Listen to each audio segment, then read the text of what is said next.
Welcome back, friends, fellow philosophers, and authors to this Wild Isle writing cast. I have with me the evil, the dark, the hateful Nathaniel Cumberledge. Glad to be back again. And this time for about something that's actually somewhat writing related. Usually I'm here for something goofy. Well, maybe it'll get goofy. But yeah, I'm actually really excited to do this series of podcasts. We had just done one on genre, titled Furthermore, Genre Must Be Destroyed, which it turned out that genre didn't necessarily need to be destroyed. I think I might have maybe tapped into the essence of what genre ought to be and how that word ought to be used in a useful way. But that's not what we're here to talk about. We're here to talk about plot in this episode titled The Road Most Followed. But before we begin, I'm going to shill a few things. First of all, I want to shill my fiction. For those of you who do not know, I have a book out, Wand Smoke Broken. It's a kind of a weird fantasy fiction with an American twist, lots of muzzle loading, gun action combined with weird occult magic. So you can check that out. It's available on Amazon. You can find it on my website, wildislet.com. And while you're there, you can check out my editing services. If you are an author and you want to, let's say, refine your skill and ability, I've started offering the Wild Isles Style Guide services. It comes in 3 packages: Denizenship, Discipleship, and the Wild Isle Master class. The focus here is on style and stylistic elements, such as you might see particularly in older novels all the way up to modernity, so we don't all sound like redundant, minimalist, pretentious pseudo authors out there as you might otherwise sound. And if you go all the way for the master class, I will help you embed your manuscript in with symbolism so that you can articulate a very deep and meaningful theme. Lastly, before we're done shilling here, if you want to join this podcast, you have an opportunity to. If I know you or know of you or know of someone who know, we have a common person, so I could actually know who you are. You can participate, or if you're just in the comments, let me know if there's a subject that you want to cover. Subjects that we have not yet covered include our novel, originality, inspiration, homage, and derivation, delving into the depths, which is theme as thesis. The author spake upon the face of the waters, setting as world building backdrop in character. Human after all, compelling characters, established faces, archetypes, and self inserts. Narrative voice, potence or pretense, regression to the mean, rules of writing, bell curves, and Pareto distributions, art versus escapism, narratives as nourishment or decadence, spirit channeling, storytelling via various mediums. When is the weave always wrong? Discussing narrative devices present or absent in anime and manga, which harm a new author's stories. And we have a new topic on the list just to show that you can actually add something if you want to: the nature of villainy. What makes a villain and why do people choose evil? All right, I'm done shilling. Anything you want to throw out there, Nate? I'm really excited for the villainy one. That sounds like a very, very, very neat episode.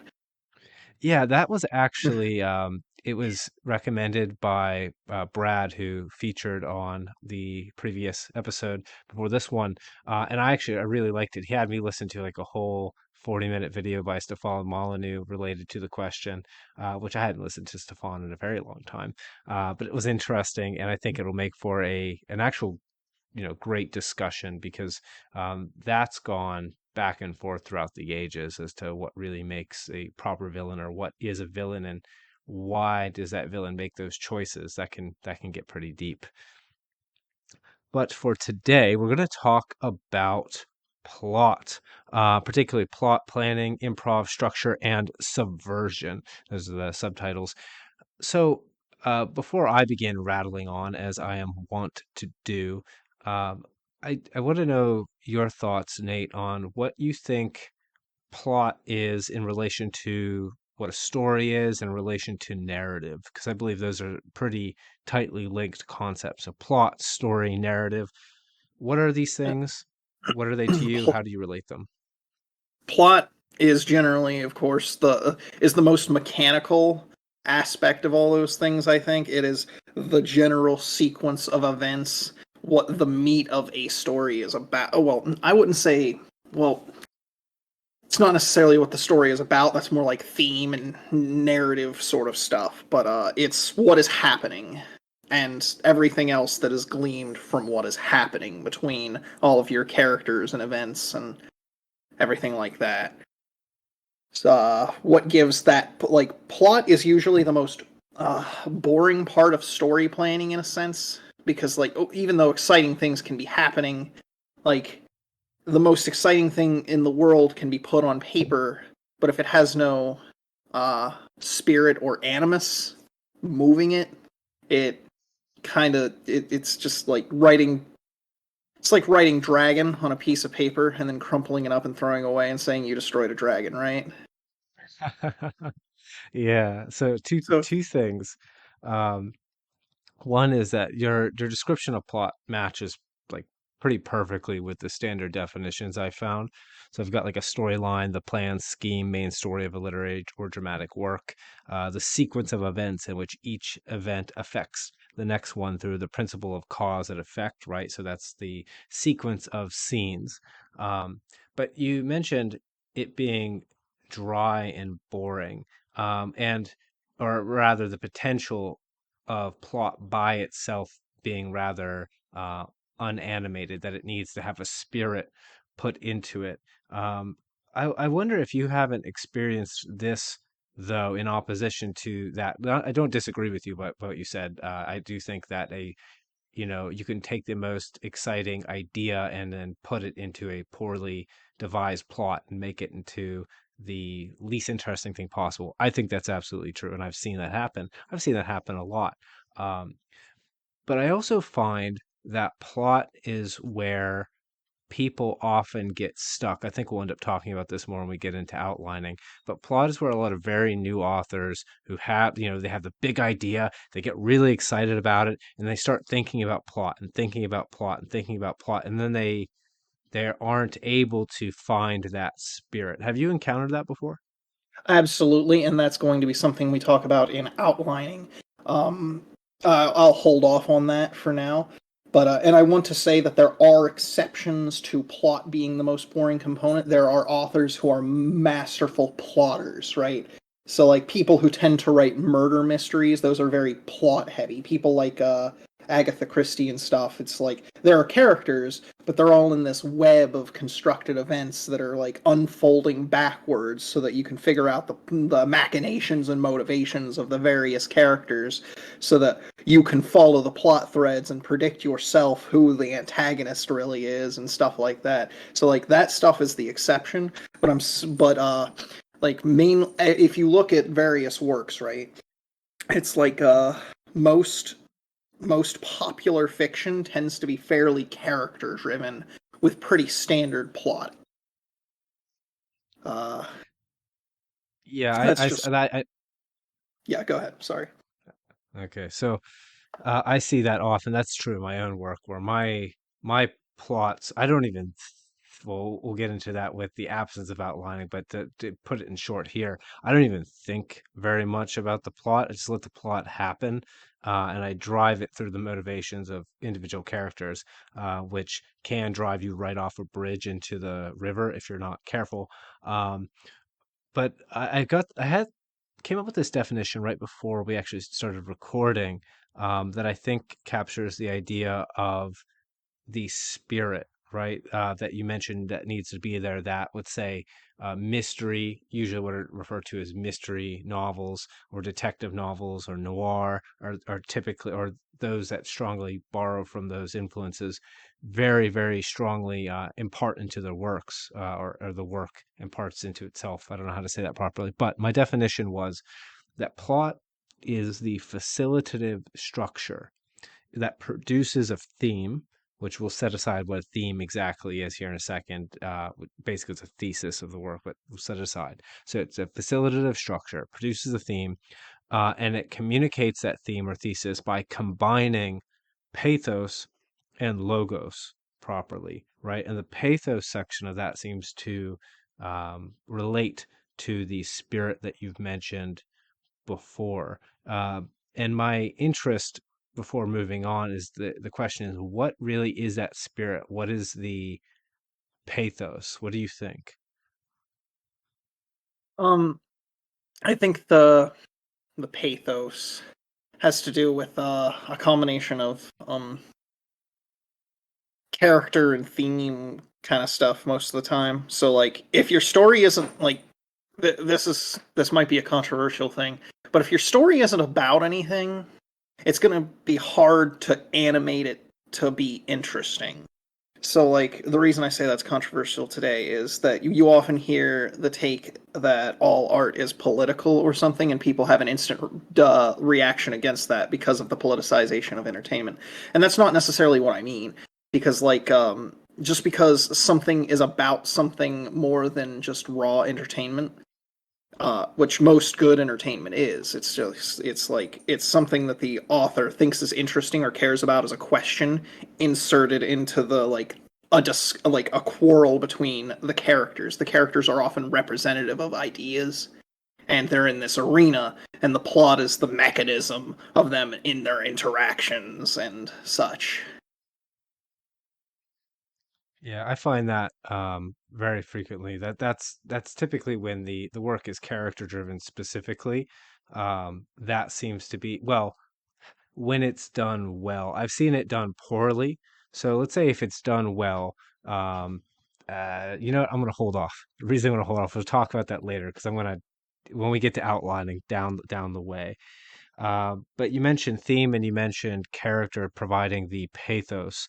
Um, that makes me think of this idea of tension. And if if you know me from somewhere else on the internet and you've seen me talk about writing in text form, you will have seen me say these things before. So I apologize, but it's very important for anyone who doesn't hasn't heard them knows them. Essentially with plot, we are playing a game with tension. And why does tension matter? Because tension is the feeling you feel when you care about something, which I usually call reader buy-in, right? And for a reader to buy into something, they need tension, which means something needs to be at stake, right? Because if there's nothing at stake, then there's nothing to be tense about, which means there's no reason to care. And uh, I think that pathos is deeply wrapped up into the plot providing that to the characters. And then the theme is on the other end of that. So imagine you have the characters on one side, the theme or the meaning, what the work is about in like kind of pretentious artistic sense, right? Put that on the other end. And in the middle is the plot which is the I hate this word literary device, but I'm going to use it right now for lack of a better term. The plot is, you could think of it, the literary devices used to put something at stake, to provide tension so that the reader can buy into what's happening and then they can feel something about what the work is about and the characters involved. Uh, does that all seem right to you, or am I off the board somewhere? No, I can see that 100%. Um, sorry, I didn't think of Yeah. anything particularly to add to that. I just think I'm in general agreement with that assessment. Okay, well then I can move on because where I got that idea is essentially a combination of just learning, practicing writing, then going to grad school, and then teaching literature courses, and really thinking about what's called Freytag's pyramid or Freytag's triangle, which I'm sure everyone's familiar with. Um, it's the triangle that has exposition, rising action, climax, falling action, and resolution. And I think actually that surprisingly, because most of the time when I go and read literary analysis from like textbooks, no matter how many textbooks I look at, it's it's just trite that has been parroted for a couple centuries and no one has paid attention to it. And then, like in the last podcast, it turns out, oh, wait a minute, Aristotle got it right 2,000 years ago. Everyone fucking forgot what he said and then just made up some other bullshit and then ran with it for forever. But I think Freytag's triangle is kind of correct, right? So even if you have like an in medias res story where it starts in the midst of things, sometimes people think that cuts off the exposition, that doesn't actually cut off the exposition. It just makes it really short and compact and intermixed with some of the early complications of the conflict. But fundamentally, if you cut off the exposition entirely, you wouldn't know what the fuck was going on. So I don't buy into the idea that the exposition just isn't there. But yeah, so um, the exposition that kind of fits in with what I was talking about earlier with the characters, rising action climax. That is the things being at stake, whereas post climax, um, anything that was at stake, what's going to happen to it has already been decided because that's what makes the climax the climactic moment, and then the resolution is the after effect, which shows fundamentally uh, the theme or which because sometimes you have very complex work, you have competing themes, and you can see which one is correct. So do you have anything to add to Freytag's triangle there, Nate? Not particularly. We'll get into. I'll have some stuff to say on it in outlines. Well, A little we're bit. about to get there. I have here right before we get in. Well, we're going to start to talk about outlines, so feel free to throw in. Um, what I just talked about with the triangle is typically called a three-act structure, and if you read like Shakespeare's plays, he's kind of got like what's called five-act structures, but I find the acts are kind of arbitrarily divided. They feel it feels like more like I'm dividing this like I would divide a chapter than something that is fundamental to the structure of the plot of the play. So I don't think that really dividing it beyond three.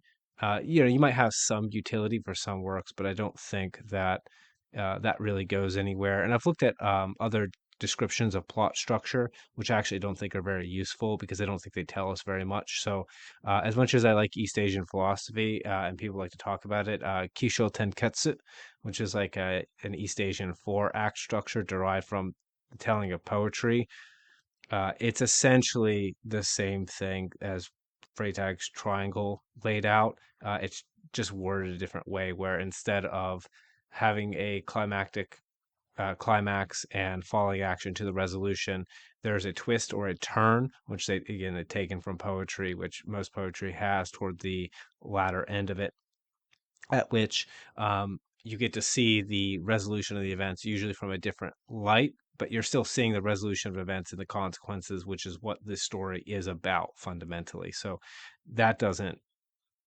bear any difference for me. Also the difference between like linear and non-linear, which just means chronological and non-chronological, which I think is stupid as a name because it's a name that needs another name that doesn't help. We could just call them chronological, and then that's a description of the sequence of events in terms of time, but it doesn't deviate from Freytag's triangle at all, right? Because the same fundamental structures will still happen. You still have a set of characters, you still have a conflict with complications. There's still a moment that determined the results, and the results still happen. And then the same thing with comedy and tragedy, which after this didn't happen during yesterday's podcast, but afterwards I thought about it. And I do think comedy and tragedy probably belong to genre more than they do to plot structures because the structure is exactly the same. The only difference is the theme and the way it impacts the, in this case, reader. But in terms of structure, like how this plot might be structured, nothing is different, right? Like maybe the hero has flaws they overcome, maybe they have flaws they don't overcome, but or obstacles, but that's not a difference in how the plot is structured. So I wanted to race through that. Now that I've gotten through that, um, we can talk a little bit about outlining, and I think that will tell us about perhaps more useful, let's say, plot structures that I think will all fall within Freytag's triangle, the fundamental three-act structure, but we'll see if they don't. So I'll let you take the floor since I've been rattling on for a while. Nate, tell me about your, let's say, when you're going to write a story and you're trying to figure out a plot. How do you begin, and how do you get into the process of outlining that plot? All right. So usually, at least for me, and this isn't necessarily how I started or how I would recommend people starting, but a big thing for me whenever I am writing a thing is I usually start with central, like usually a central character, sometimes two of them, depending on the nature of the conflict that I'm trying to do, and then I establish if it's a new setting, quote unquote, like if I'm not writing something. So say I'm writing a fantasy story or a science fiction story, I try to lay out like 6 core themes and influences, and then but that's more into like world building stuff. On the topic of world building, I don't think that like world building in the modern sense that people use it is really that useful for storytelling anymore, and unless you're doing some weird experiment. But that's besides the point. Uh, I come up, of course, with the characters and themes, but this isn't a world building thing. And then I figure out who's going to be the POV character. I and then I tend towards using an outline in which I write. I use so you were talking about 3 and 4 act structure. So due to the fact that I started writing stories using what's called the Lester Dent formula, which was a pulp formula created by pulp writer Lester Dent, which is highly recommended by a pretty notable fantasy author as a starter beginner's outline. That author is Michael Moorcock, who is famous for a bunch of fantasy concepts that bled their way into some of your favorite stuff. If you know Warhammer and know Chaos, Chaos was his idea, kind of, in some of his stuff. The idea of like cosmic struggle between fundamental forces of the universe. Anyway, he recommends the Lester Dent formula, which is you take your story and you divide it into 4 major like blocks. It's not necessarily 4 scene, like 4 acts, like you would talk about with Free Text Triangle or Shakespeare or any of that stuff. So you divide your story into 4 about even sections, and each of those 4 sections will have some fun, depending on genre, have some fundamental key points that you want to hit. Of course, the first one is you want to establish how we're introduced to the characters, what's at stake, and all that. You want to introduce that, especially in short story formats, which is mainly what I write and what people recommend in my circles recommend you start doing. So you would. I apologize for that. I am looking through my notes to make sure I am getting everything right, specifically on what is in each act of the thing. You can actually, of course, also look this up independently, but I apologize. Yeah, that was the Lester. The Lester Dent pulp fiction plot formula. There's a few websites that have it like printed up. I think he originally put it in a magazine, but it's become a popular writing tool with like starting out fiction authors. He also lays out some like more genre specific things that he suggests that you have.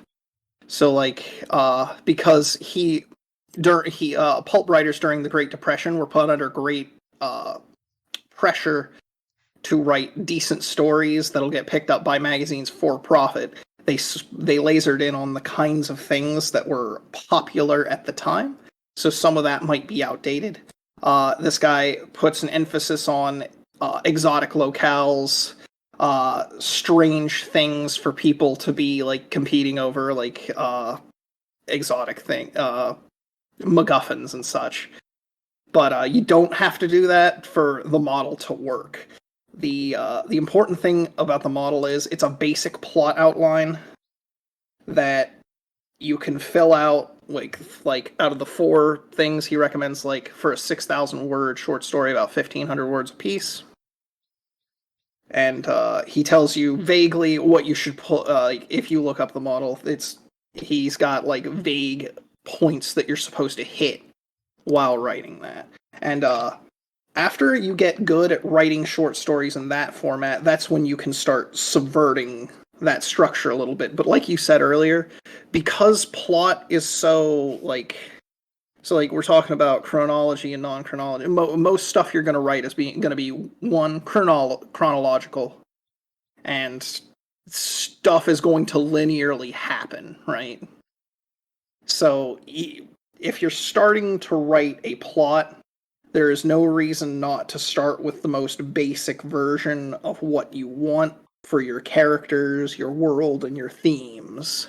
And then, if you so choose, when you're outlining, especially, so like if you're the type of person to plan a story rather than like you just write, both are, of course, valid methods. Um, you want to be able to visualize how everything's going to flow if you're writing an outline on like a piece of note paper, and then you can just choose, okay, but I want this element, this makes sense here, etc., etc. So this allows you to create that kind of timeline of like how you're going to type everything out whenever you, but you get to see where your plot and character is going to go ahead of time. And like a lot of people get, like you were saying, get stuck on plot. But if you're writing out your initial plot, or like trying to just test run a character, even if you're not going to publish this particular like vision of the story, it gives you an opportunity to see the mechanics of your characters and themes work in action ahead of time, so you feel more comfortable trying to use them in various contexts. um Yeah, even I've found that to be the case. So while I don't use outlines heavily, if I get stuck, or whether at the beginning or in the middle, I'll outline a little bit, roughly where I think I want to go, just so I have a direction, um, before I then jump back into the process of writing. Inevitably, I deviate from that outline very quickly, and it becomes entirely different from what I wrote. But it is, uh, if you, let's say, are lost at sea and you don't have a firm direction, you'll just go in circles and never hit land. Whereas if you at least go in a direction, you will start going toward land eventually, right? Like yeah. it's yeah, it's bad to just sputter in circles.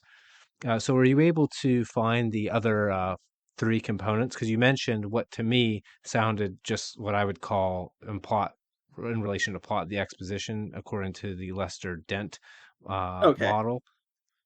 Yeah, so the first part ends up being like establishing, like you were said, the exposition style things. Although also, they recommend, because this is pulp, a pulp guy, he recommends starting with something exciting and then going into the exposition of explaining what just happened, or maybe it was an unrelated adventure and then the character is thrust into another adventure.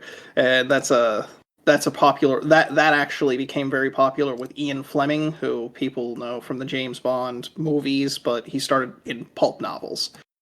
So, and that's why he does that, because of this model, actually.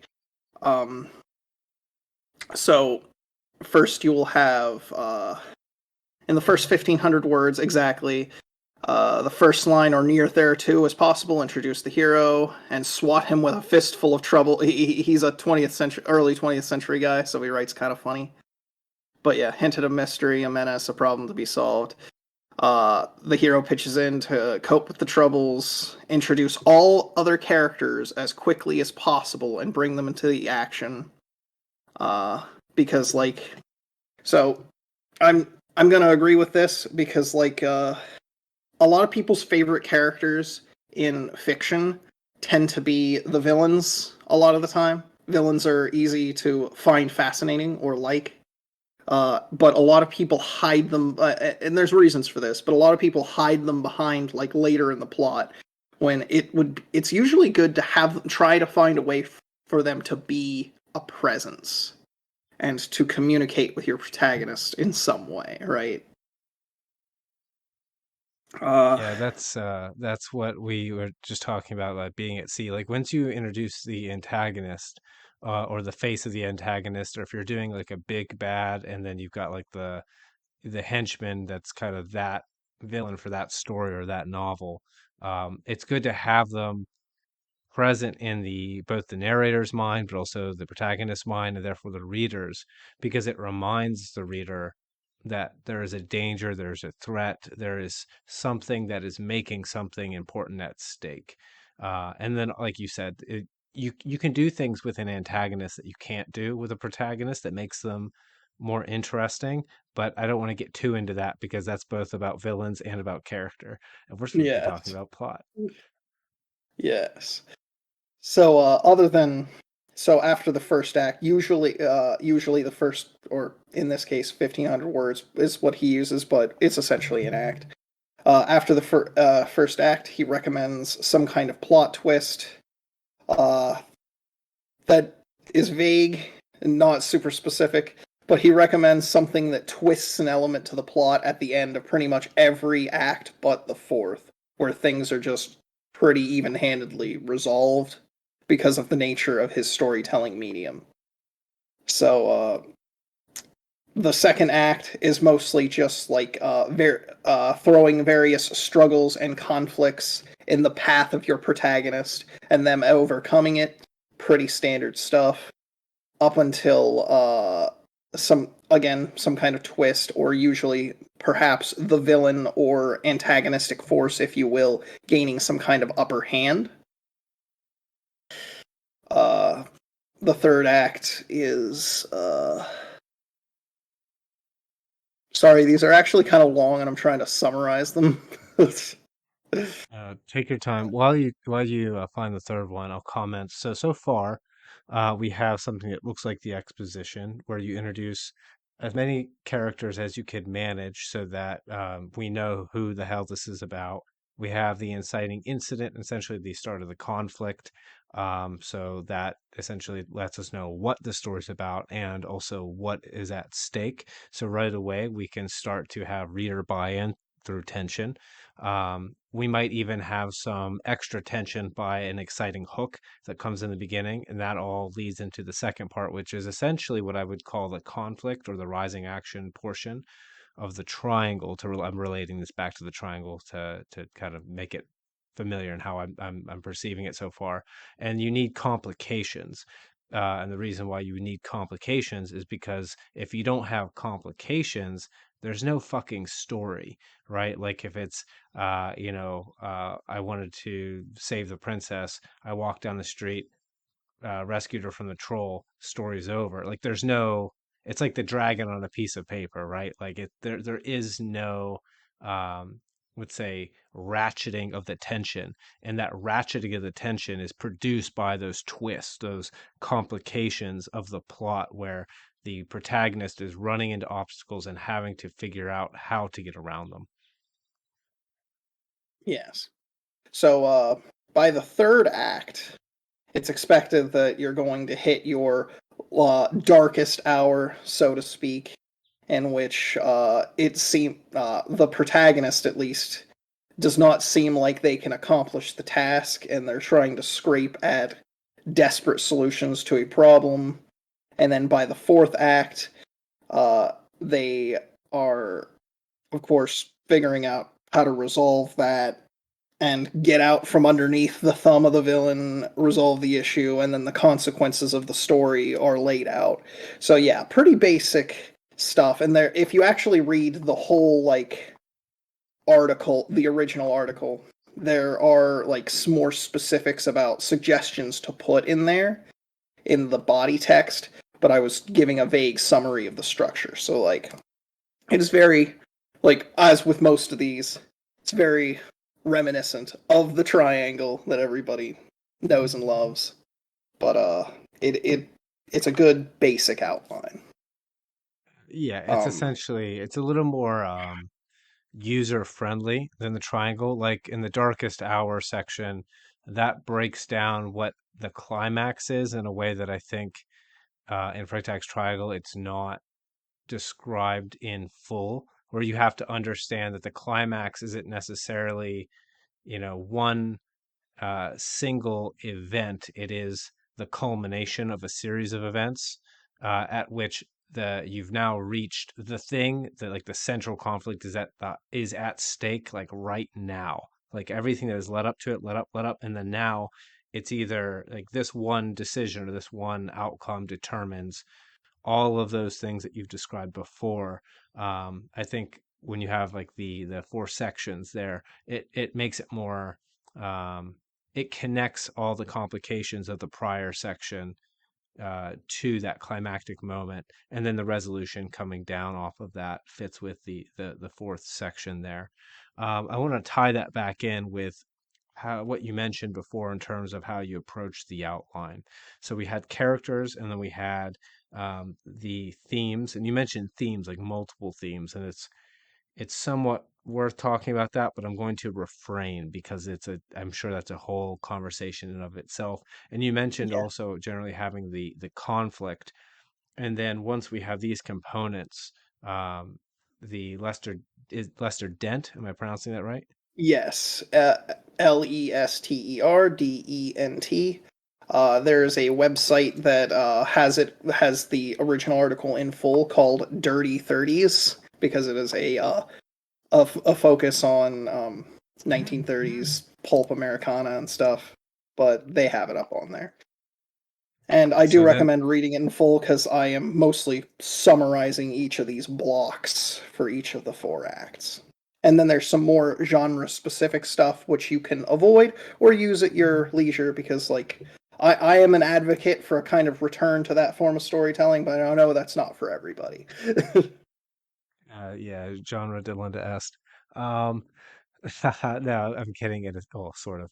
But okay, so we've got that Lester Dent structure, and I guess my question therein is when you start to outline specific scenes, right? Because this is something that or the way that I talk about it. It's related to like the show don't tell rule, which I won't get too much into because that's for the rules discussion. But I actually think the show don't tell rule is not very well worded.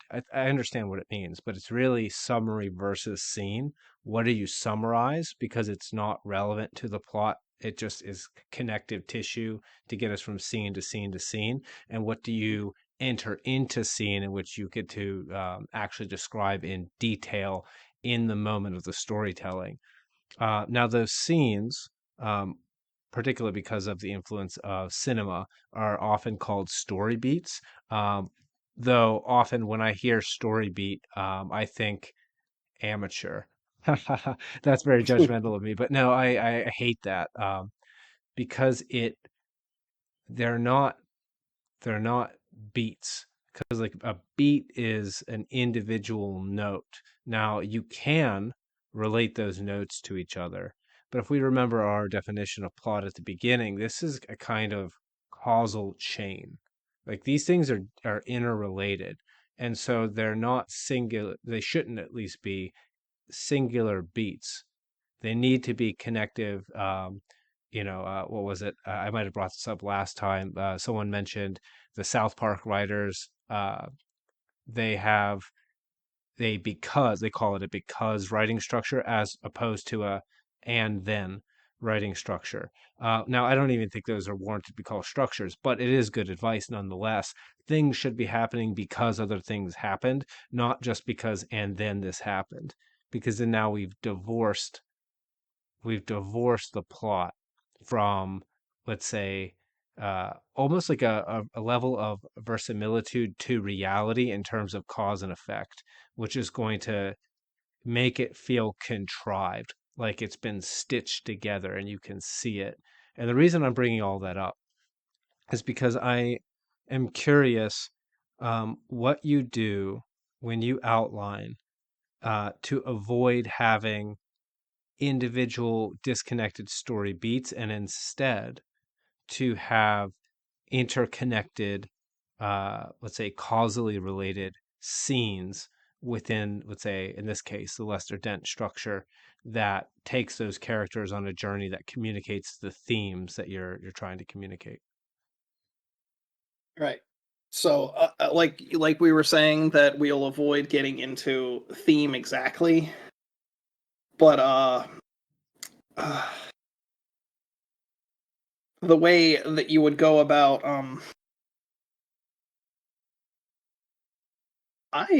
That was an unexpected question, so I have to think about this one. Um, Well, if you want, I can give, I could go into my somewhat non-outlining method, and that might give you some ideas about how you approach this. Because essentially, that's what I just asked you is what I jump into right away. So, would that be all right? I can go ahead through mine. absolutely. Go ahead. Okay, so um, essentially online I've seen what Nate described as being the planning or planner method, and I've seen what I do described as the organic or pantser, like writing off the seat of your pants method. um, and it depends on what kind of person you are.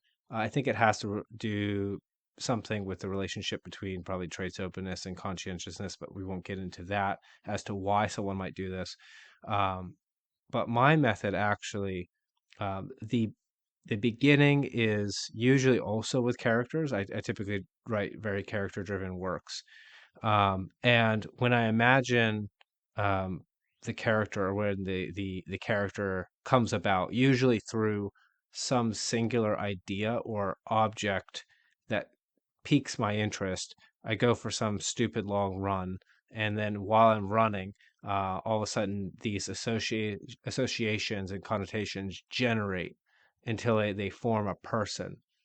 And whenever you have a real fleshed out individual, that person is always going to have problems, right? And maybe I'm just maybe my method is really a form of like psychological projection, where I'm trying to like find some problem that I have that I haven't figured out, and then I'm going through it like I'm doing a pseudo dream analysis, which I might actually believe because I'm a diehard Union, but that's not important. The important part is that the character is born, and out of the character is born a conflict. Now, that seems pretty similar to the method that you had just described. The difference is I don't come up with the themes at that point, or even theme. And when I use the word theme, I separate it from motif. Specifically. So a motif is like a common occurrence, thing, object, idea, a recurring symbol by itself. Whereas for me, and I stole this from, I believe I stole it from Aristotle actually. Theme is thesis, right? Thesis is the argument, it's the claim that something is true in the world, like if X plus Y equals Z type of deal. It's a form of, let's say, narrative symbolic logic, is a way you could think about theme in the sense that I use it. And so I've got this character, and I've got the conflict. Now the character, it has to exist within some type of setting, and the character existing within that setting uh, produces the setting. And so the exposition and the conflict and the setting, everything, they all arise out of that.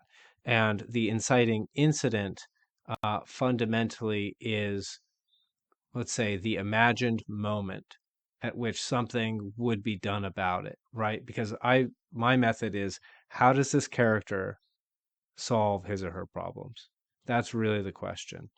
And once that initiates, that produces the rising action, right? So they've got this problem. They're at a point where they are going to do something about it, either because an external influence comes out and makes them have to start, or they generate that of their own free accord. Whatever it is, that's where the story begins. And the theme is generated out of how I figure out that they resolve the conflict. And this is quite key for me. I don't know how the protagonists are going to solve their problems. I just know what the problem is. Sometimes I don't even know why the protagonist has that particular issue if the protagonist, him or herself, does not know. And through the process of writing the story, and the let's say, as the setting generates, more characters generate to populate that setting as a result of the character existing within it. And I'm sitting there writing, struggling to figure out, how do I solve this problem. And the reason why the story generates out of it is because I actually don't know how to solve the problem. That's vital for me. If I know how to solve the problem, I can't write a story about it. because then it would just become a kind of trite propagandistic, contrived, uh, you know, rehashed old hat. It would not have. I wouldn't be interested in writing it, and I don't think anybody would be interested. Well, I shouldn't say anybody. I don't think readers who I would respect would be interested in reading it. Let's say that. I'll get kind of Nietzschean about it. But yeah, so I struggle and struggle and struggle as I can to the um, discover the solution, and sometimes if I can't find one, it ends up being a tragedy, right? Like where the protagonist cannot or does not figure out how to overcome their flaws, their problems, and it resolves in kind of this kind of sadness, and all we get out of it is a catharsis. um, Now it ends up producing the same structure as Freytag's triangle, but it is produced out of this kind of free flowing um, attempt to discover let's say, discover the actions taken at the climactic moment, and through all the complications leading up to that. And now I've jabbered on quite a bit. But that's how I avoid that plot beat problem. So now I'm going to throw the question back to you. I was going to mention, have you considered doing a episode on writing as self-improvement? Yes, I think I think the character episode very well may be that, because I think it was Ian Kirkpatrick, shout out, I guess you get a free one, had asked some question about self inserts at some point. I can't remember what it was. I think it's like, well, why write them? And actually, I think there is a use in writing a self insert character if you are willing to give your own problems to that character and then struggle to solve them, rather than just allow them to solve them by either miracle or deus ex machina, right? Because that's essentially, when you see the power fantasy, that's very distasteful. The character faces problems that really shouldn't be problems for that character, because the character has already self improved enough to overcome them. Whereas I think a real self insert has problems that oneself has failed to overcome. And I've said this out loud, or not out loud, in text in a number of forms. So I have a series of short stories where I took what's essentially like a Jungian shadow projection of myself, and I call the series Discourses, where I have this character Kashim, who's essentially like it's like a me if I was like a bardic for a philosopher Conan type character, except less buff and more articulate. Uh, but I give Kashim my own flaws and my own problems, and uh, my own mistakes that I know that I make, right? Like I have a, let's say, at times too short a temper. I become impatient. I become more aggressive than is wise. I succumb to a desire to punish. Sometimes I get myself in over my head. So I overestimate my ability um, to win out a victory in the day. And oftentimes when I get through something that's a big hardship, it's because of luck, right? And I find when I write those stories, it doesn't feel so much like the typical self-insert character that everyone hates. I'll relate this to I think Randolph Carter, I think is his name, in The Dream Quest for Unknown Kadath. Yeah, Um, it Lovecraft's self-insert. Yeah, but he's not insufferable, right? Because the whole time he's kind of, weak and helpless, like Yeah, Lovecraft is, and it was a having to get. projection of Lovecraft's own, anxieties about himself and such, rather than like some idealized version of himself. Yeah, and even when he kind of hubris is the wrong word, but he overcomes Nyarlathotep at the end of the story by discovering that the Golden City was exactly where he was the whole time. Like even that's kind of sufferable, right? Like, okay, Lovecraft, you're the only one to beat the Elder God, or the old one. I can't remember what Nyarlathotep is specifically. Uh He's some I the cosmology thing gets all muddled because of August Derleth and all of the the people who brought the Weird Tales guys back out of the ether in like the 60s. So Lovecraft didn't worry so much about the labels, so it doesn't matter. Yeah. Well, anyway, that's at least sufferable, right? Because Yeah. that is probably the solution Lovecraft needed, where I'm sure I know that he felt insecure about himself. He felt like he wasn't very like a good enough. He wasn't man enough. He was an agoraphobe who was devoured by his mother, right? And so he had all kind of insecurities, and that's exactly the lesson that he would have needed to learn, which is like, no, you have to have some fucking self confidence and get out of your fucking house, like. Just don't stop thinking that what you need is somewhere else outside of yourself. Um, so anyway, that's a deviation. How do you handle the plot beat thing? For me,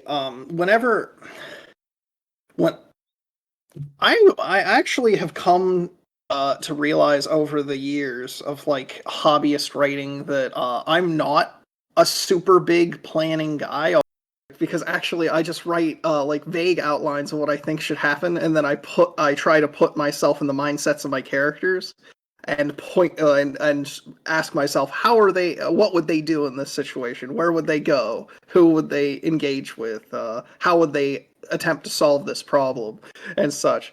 And I So do what you're I do more planning for like things like intrigue heavy plots, but that's a whole different method that I didn't want to get into in here.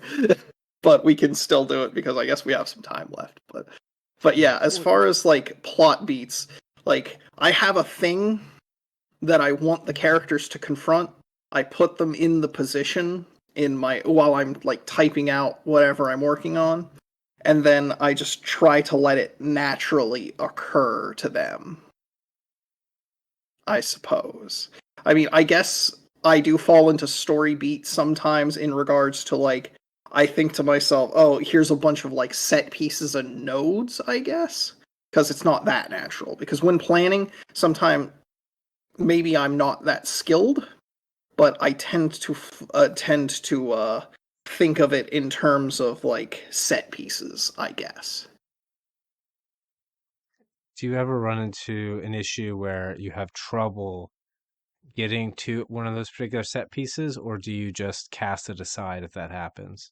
If I am writing the thing and it feels like that should like if it feels like the direction I want to take it in is contrary to the outline, I will throw out parts of the outline and then reconsider the trajectory from there. I will stop writing for a while, reconsider what this means for like the structure of the story, and then replace those components that are no longer valid. Sometimes excuse me. I apologize. I will I will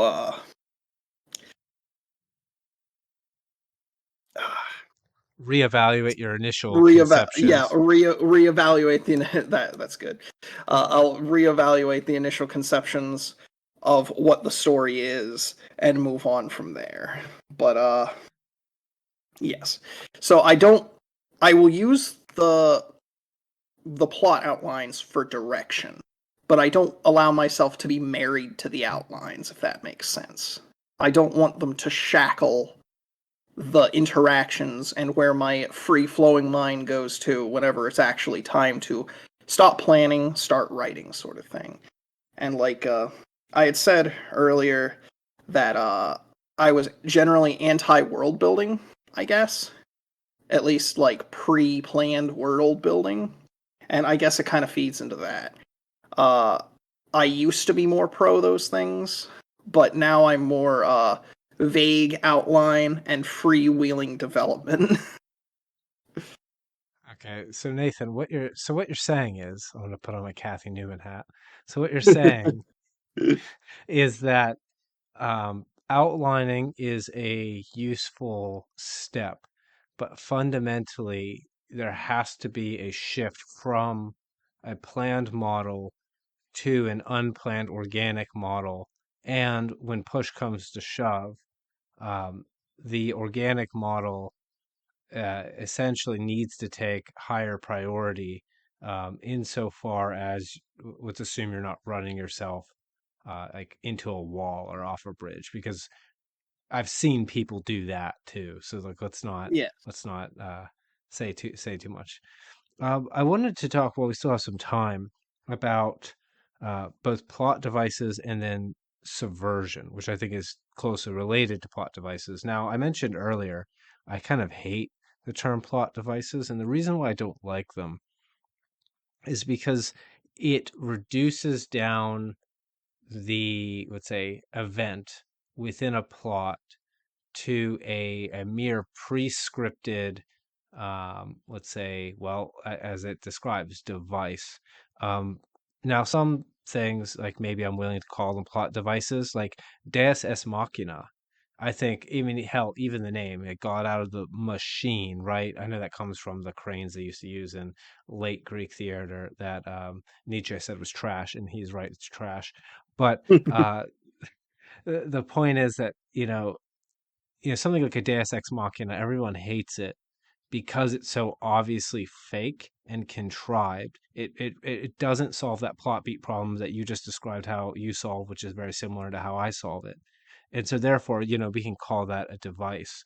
Um, but I never think in terms of I'm going to put in, let's say, a MacGuffin or um, like never directly, oh, this is a red herring for the sake of the plot, or even Chekhov's gun.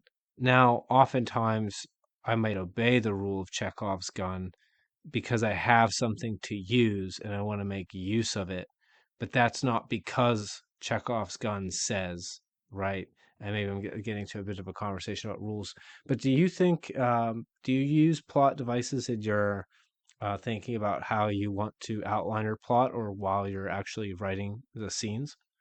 I will sometimes use plot devices, but usually I don't try to consciously think of them as such because it leads to that artificiality. I'll often like just think of so I'll think of a quote unquote cool thing, right? And I'll try to work it into a thing where it fits.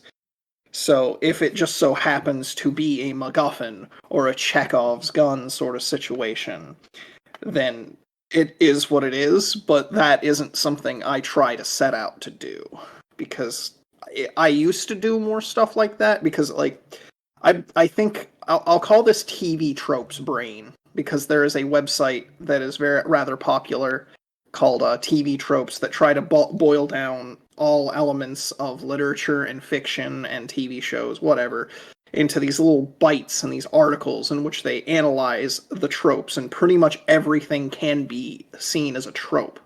And it makes all storytelling look like Lego bricks. And I think that's a very it's not a good way to view fiction when you're creating it, I suppose. No, so you'll be able to see this if you listen to the podcast last time. We talked about tropes in regard to genre, and I guess you could talk about tropes in regard to plot. But I made an argument that I didn't word it this way, but I'll word it this way with you. Tropes are sort of like the word queer, right? So what does that mean, right? So the postmodern definition for queer is an identity without an essence, which is to me, I refer to myself commonly as a right wing postmodernist. I think that there is a reality, that there is an essential, if you will, like what we might call the Tao. And when we have a term, what we're trying to do is encapsulate our relationship with that Tao, with that is which is, right? I know that C.S. Lewis uses that term too, and I haven't read any real C.S. Lewis, so that's not where I'm getting that from. I'm getting it from reading Taoism. Doesn't matter. The point is that the word trope, I think, doesn't refer to anything, and here's why. You could also compare it to civil rights, by the way, in the same exact, and it follows the exact same pattern. So what I said to Brad was like, okay, a thing is a trope. Let's say if it's commonly used within a particular context. But then you have to ask if I take that trope outside of that context, let's say I use the example of English and French. So imagine there's not a whole lot of cultural cross-pollination like there is in modernity. And so the French have their tropes and the English have their tropes. And if I take a trope out of England to France, it suddenly isn't a trope. And what if you're in England and you don't know it's a trope? Is it a trope to you? Or if you're the first person to implement a thing that would become a trope, is it not a trope, but then becomes a trope? And if it falls out of favor and people forget it, is it now not a trope anymore? Right? And so what we see here is that the concept of trope is entirely contingent upon the time and place. And so it has no, I would argue, it has no actual essence. Like it's referring to that set of contingencies, but it's not referring to a thing in and of itself. And we compared that to archetypes. And why is archetype different? Well, archetypes are universal and timeless, right? So in terms of like if we're talking about human beings, it doesn't matter when or where. The archetypes always make sense, and it like literally, they're literally timeless. Joseph Campbell has done vast research. Okay, so how does that relate to plot devices? I think perhaps, and you can tell me if this is wrong.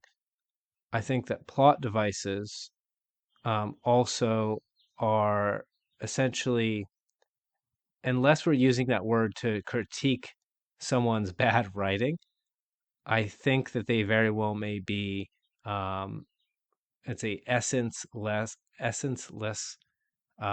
concepts, right? Like they're not actually referring to a thing. It's like an attempt to constantly need to subcategorize, and therefore you end up with endless versions of them, and some of them are not recognizable across each other. It's like this vague general term that has no real meaning. And if you make yourself try to fit into it, the result is that you're just copying individual instances rather than touching on the essence of the thing with which one's unique expression will come through. And I'll throw in one more comparison. It's sort of like the idea that a punch is a punch, right? But actually, to each individual, a punch is something slightly different. Now, the essence of punching is the same across punches, but the individual technique involved is very technical and specific and has a different, perhaps, look and feel to it. But when you do it correctly in accord with your situation, with who you are, your particular style, the style that you're fighting up against, uh, the punch returns to being just a punch and is effective and is appreciable, right? And I think the same thing is true with plot devices, as you can almost think of plot devices as tropes, right? The idea that if you do it right, it looks natural to you, and you can tell that it shares the essence of something with other things other people have done, but it's not the same thing. I don't know if I went too far in a field there. You can tell me what you think of that. No, I'm in agreement. I think whenever I went into the discussion about tropes, I think that they like the idea of tropes as conceived by well, or as understood by people on the internet who talk about writing things or analyzing writing, and plot devices are very interlinked. And I think it's like an a an outcome of it's a result of over analysis. So like it's okay to use those as an analysis, like it's pattern recognition. So like we have the word Chekhov's gun because somebody recognized a pattern in the works of what is it, Anton Chekhov, that he liked to have a thing that ended up being important in a fundamental way later, very early in the story. Like, did he consciously think of that as a plot device, or was that just some like an expression of his theming, right? So like think of it in terms of I wish I knew an example off the top of my head. I know very little about Anton Chekhov. I I know know peasants. I know peasants, that's about it. But it's fine. I think I can help you. So let's like if we think of Chekhov's gun and we think of just good story writing, right? So, for those of you who are unfamiliar, who might not actually be authors, or if you're very, very new, uh, there that question of scene versus summary comes in. And when you have something that arrives in a scene, it's relevant to the central conflict, and everything else essentially either doesn't get mentioned or gets mentioned in only base necessity, right? So the gun, and the Chekhov's gun, what we'd call a trope or a plot device, essentially all that is the identification that, oh, wait a minute, things that get mentioned in scene are relevant. So they're not just going to be arbitrary and useless backdrop pieces. So I think it's like a consequence of recognizing good writing, because bad writing would be cluttered with tons of Chekhov's guns that never go off, right? They would, and then you would say lose the tension of the scene because it would be just filled with irrelevant garble. So, what we're seeing there is just the consequence of someone who knows what to and what not to describe. And so, therefore, the things that get described, they go off later. Yes. You don't spend great length describing a gun and not have that gun be used in the story at some point. Yeah. Because otherwise, it's like you wasted the reader's time, and that's what it feels like, right? The reader will be like, "Why did you bother describing this character in great detail when they didn't affect anything and they never came back?" Right? Like I've heard people say that with badly written books. Um, Yeah.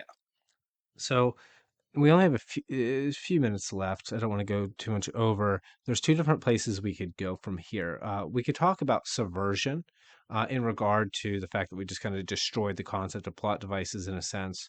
Or we could go in and talk about what we think are identifiable plot structures, or perhaps I should say substructures, um, in regard to the structures that we described, whether it be the triangle or less dense, 4 sections. Either way, we might be able to make some subcategories. Where do you want to go, Nate? Subversion or substructures?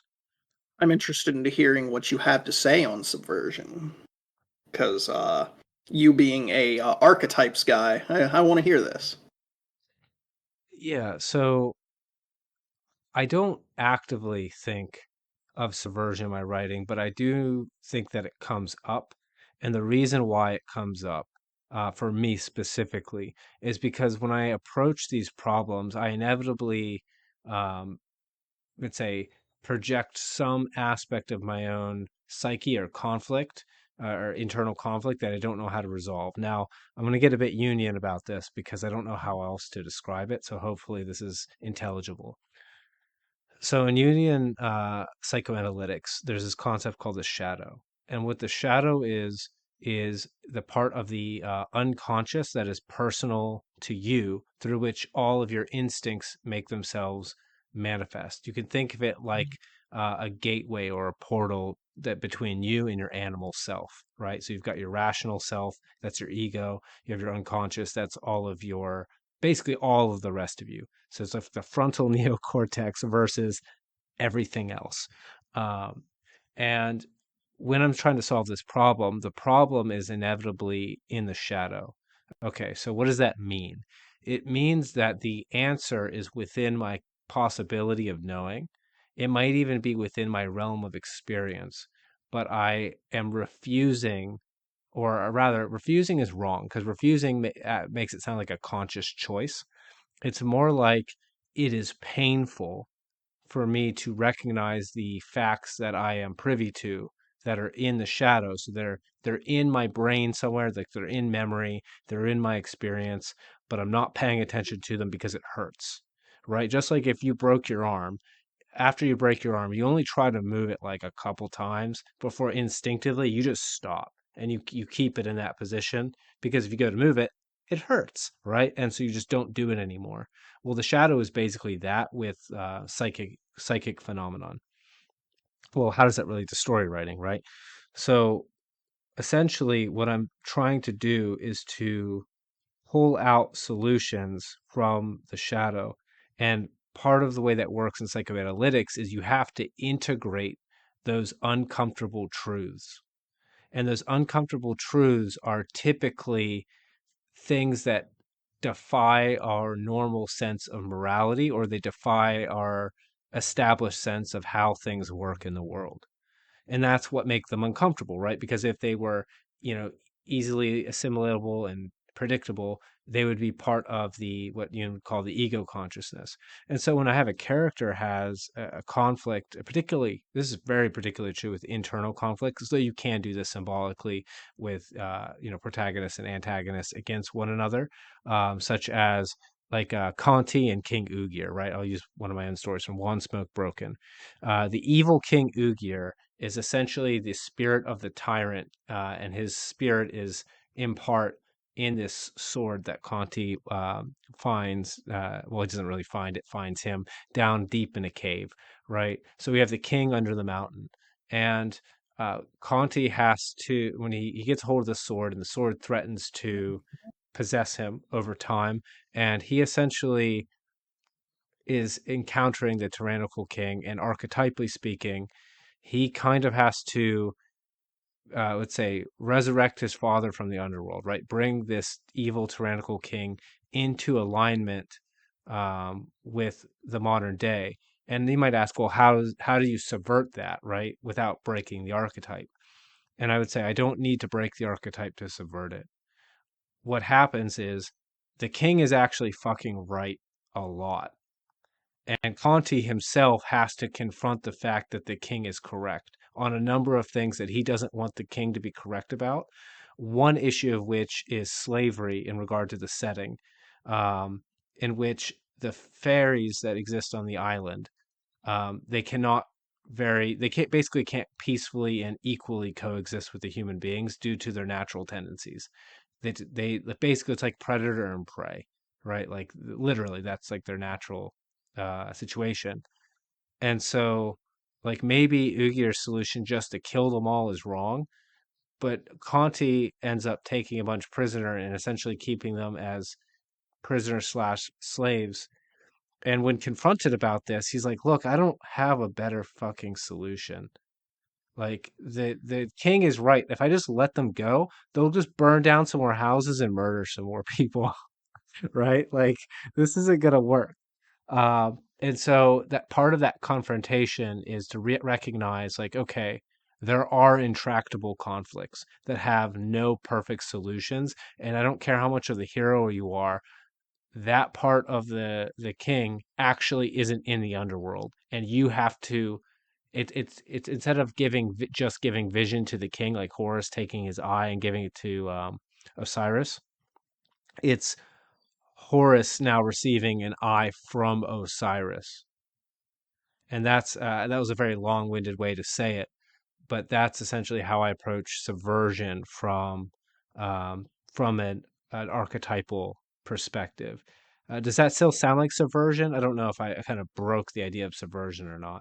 Yeah, I think that's actually a very interesting way to handle subversion because normally whenever I think of subversion, I think deconstruction, which obviously has a bit become a bit of a more negative term nowadays in a lot of circles because we've led to deconstruction being an excuse to just make everything like not fun and miserable, when I think that the way you were going about it, in which you were just like flipping the archetypes on their head to explore a different perspective, like you were using the example of Horus and stuff.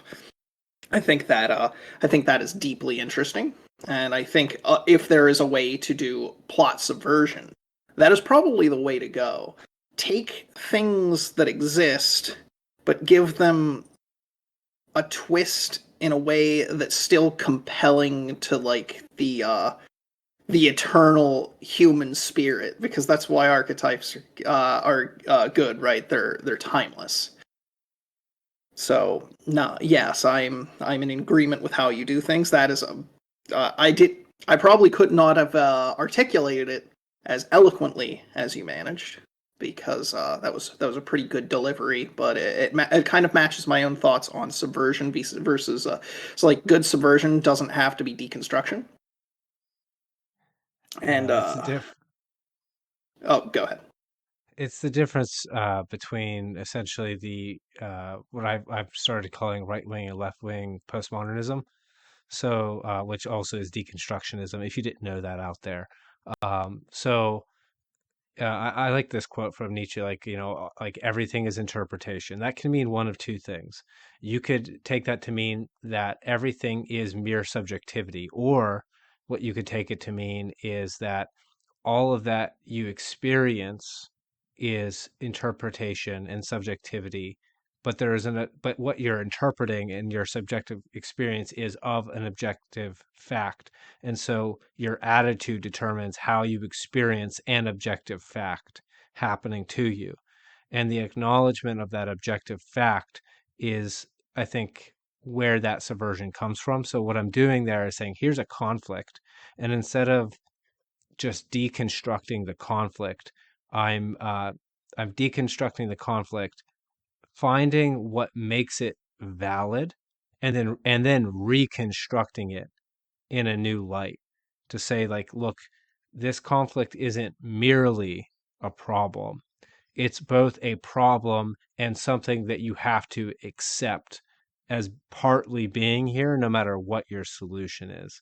Like, either you're going to have this problem or you're going to have another problem, and decide, motherfucker, like, what are you going to do? And yeah, that's how I think it doesn't just take it apart, it takes it apart and puts it back together, upside down.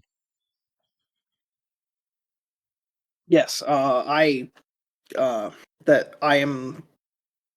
I've had difficulty communicating what I mean by reconstruction before because I am. I think the next phase in at least fiction, like pop fiction writing, consumer fiction writing, is trying to find interesting ways to reconstruct uh, deconstructed genres, or you can call them genres, story. I don't, I don't have a good word for it right now, but archetypes and themes and all of that fun stuff. Um, but that's certainly giving me ideas and things to think on, and I think that this was a worthwhile tangent Huh. in I don't regards know if I'd to call it a tangent. Nate, how are you on time? Yeah, do you have a hard out? uh e- not uh I do have to get some stuff set up for my home office work environment soon, but All right. Well, I won't hold you up. This was definitely a really great conversation. Really quickly, I'll throw out another shill. If you enjoyed this conversation, remember you can take part as well.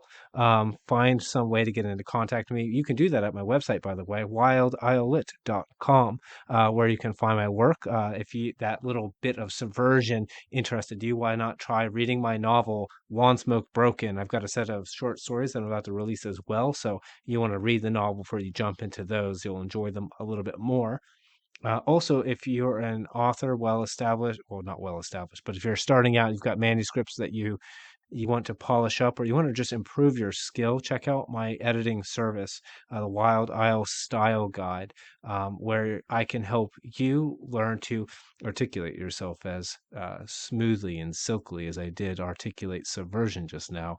And yeah, you can become, you know, an author who both has a unique voice that matches modernity, but also harkens back into the history of fiction, so that we don't all just sound like incestuous minimalists. I took that from Nate, by the way. He came up with the idea of modern writing being incestuous and disgusting and terrible and despicable and worth spitting on.